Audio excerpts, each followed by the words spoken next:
friends are in trouble. What are you going to do about it?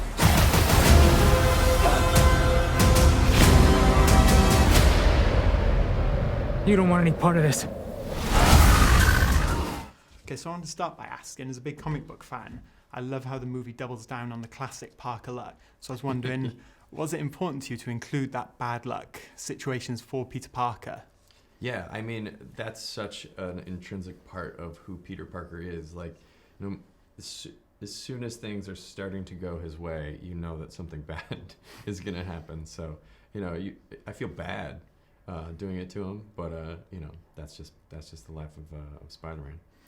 Yeah, and I noticed there are two big scenes from the trailers which are missing from the film, which is Delmar's return and that action scene with the gangsters. Yeah. I was wondering why they were cut and whether there are any other deleted scenes you had that we might see down the line.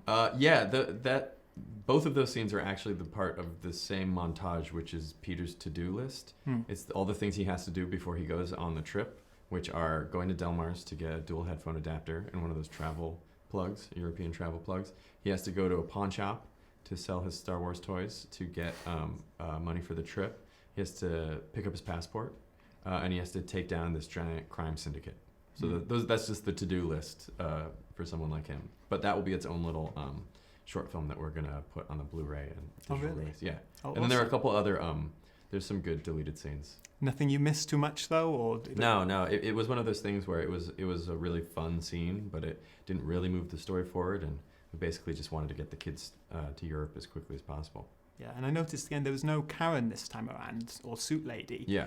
Was that a way of showing that Peter doesn't really need that helping hand now, or was it just not time to include her this time? I always felt that maybe at the end of Homecoming, one of the things that he's realized is that he doesn't need those bells and whistles in the same way that he might have thought he did at the beginning of that film. So part of him sort of stripping back the technology from that suit as part of his growth. Yeah, and I noticed Peter seemed a lot more proactive. Obviously, Infinity War and Endgame, he headed into outer space, but was it important for you to show he's a better superhero now and more, rather than reacting to things, taking that action? Yeah, I mean, that's part of the longer arc that we're trying to tell, is showing him going from being a friendly neighborhood kid who's kind of, you know, nervous and screwing up to learning how it works and becoming a real Spider-Man. Sadly, there's obviously no Stan Lee cameo in this film. I was wondering, much earlier in production, were there plans for one, and can you tell us what it might have entailed? We knew that probably there wasn't going to be a Stan Lee cameo in this film, which is sad, but it did feel right that, you know, Endgame, with the culmination of all of these characters, you know, that would be his last cameo. That felt right. But we figured out a different way to have a tribute to him and to Steve Ditko. Yes, right at the end of the film, which I thought was a lovely touch. And obviously, no spoilers, but there's some fantastic displays of Mysterio's powers throughout the film. How challenging was it to create those scenes, given how unique they are in the grand scale of the MCU? That was one of the most fun things to do in the whole movie, yeah. Yeah, but they were quite difficult, I imagine, to put together. Yeah, it's tricky, but I love visual effects, so to be able to explore such unique things in a film like this was fun. I'm trying to not spoil anything. Yeah. And now a big chunk of the movie is set here in London, and I don't know if you know, but in the comic books, Peter Parker was roommates with Captain Britain for a time. Yeah. So were there ever any talks of maybe having him cameo, or was it really just keeping the focus on Spidey?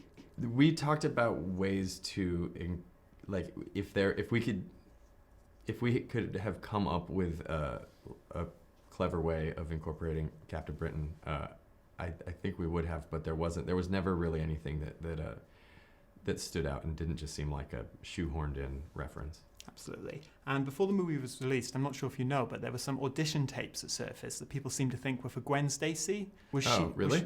Was she ever going to be in the film, or was that never even discussed? No, I have no idea what those are. I think it's just one of those online rumours, I think. And talking of rumours, obviously, there's a lot of talk about Sinister Six, Norman Osborn.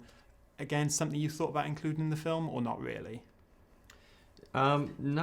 We never talked about that for this film. You know, it's just a question of what is the best idea for the story that we're telling, and hopefully the best idea always wins. But what's exciting about working with Marvel is that you know, you feel like every idea is always on the table. So I take it you don't know who owns Avengers Tower either then, because obviously that's a big thing of speculation online. Yeah. And going back to Mysterio, obviously you included his fishbowl helmet, but was there ever a version where you didn't go down that route? Maybe he had a slightly different look? You know, it was a really fun bit of visual development where the very first concept sketch that Ryan Meinerding, the head of visual development at Marvel, did was basically what's in the film. Just this very iconic interpretation of Mysterio, and we tried from there exploring more realistic versions or slightly tweaked versions, more teched out versions, and in the end we just came right back to the original design, which was, that's what makes Mysterio. Without the fishbowl, we realized that's not Mysterio. Absolutely. And was it always the plan for Nick Fury and Maria Hill to be in the film, or were there other heroes you considered maybe picking out of the MCU? It was always planned to have them in the film. I've always wanted to put Spider-Man and Nick Fury together because I always thought that would create a funny dynamic.